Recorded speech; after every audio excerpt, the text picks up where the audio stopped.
দেখেন যে এই কিরে বন্ধু, কি অবস্থা বন্ধু? এই তো ভালো। কেমন আছিস? এই তো আছি বন্ধু কি অবস্থা? অনেক গরম রে বন্ধু। এই শোন শোন, কি বল? তুই নাকি বিয়া করছিস? হ্যাঁ করছি। তো কি হয়েছে? বউরে কি পড়াশোনা করাইতেছিস? মানে বউরে পড়াশোনা করাস নাই? হ্যাঁ, আমি তো বিয়ে করছি এই বউরে পড়াশোনা করানোর জন্য, তাই না?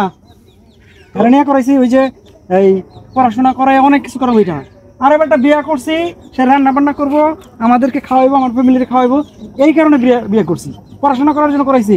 এটা কোনো কথা? হ্যাঁ এটা কথা। তা ভালো বুঝলাম। তা তুই যে বিয়ে করলি, তোর বউয়ের কি খবর? আমি তো ইন্টারমিডিয়েট পড়ার সময় আমার বউ, আমি তখন বিয়ে করছি, পরে ইন্টার পাস করলো, তারপর অনার্স পাস করলো, আচ্ছা আমি পড়াইলাম, আচ্ছা। তারপর আবার মাস্টার্স করলো, আরে এখন সরকারি চাকরি করে। বাহ বাহ বাহ। হ্যাঁ হ্যাঁ, সরকারি চাকরি করে, সব পড়াশোনা তুই করাইছিস। বন্ধু একটা কাম কর, তুই যে দায়িত্বটা পালন করছিস না তোর বউয়ের, একেবারে একটা বাপের দায়িত্ব পালন করছিস, বুঝছস? পড়াশোনা করাইছস, সরকারি চাকরি করে, একটা বুদ্ধি দেই কি জানোস? কি বুদ্ধি?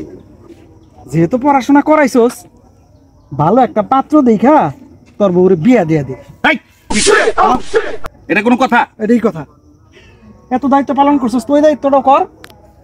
আমার বউরে আমি বিয়ে দেবো? পাগল হয়ে গেছ? তো পড়াশোনা করাইছস, এত কিছু করে, সরকারি চাকরি করে, তো ভালো পাত্র দেখে বিয়ে দিবি না? ভালো পাত্র তো আমি নিজেই। আবার দাদা, তোর মতো মানুষ তো বেটা দেশের কলঙ্ক। এই শুনছস কি কইছে? আমি কি কইলাম আর হ্যাঁ আমার কি কয়ে গেল? এটা কোনো কথা? আমার বউরে নাকি আমি বিয়া দিব? আরে বেটা, আমি তোরে জিগাইলাম যে তোর বউ যে পড়াশোনা করাস কিনা। আচ্ছা, পড়াশোনা করানো মেয়েদের এটা তো মোটামুটি সবারই উচিত, তাই না? এইভাবে যদি পড়াশোনা না করায় তাহলে তো দেশ আগাইবো কিভাবে? পড়াশোনা ছাড়া কোনো জাতি আগাইতে পারে? জ্ঞানী গুণীরা কি বলছে?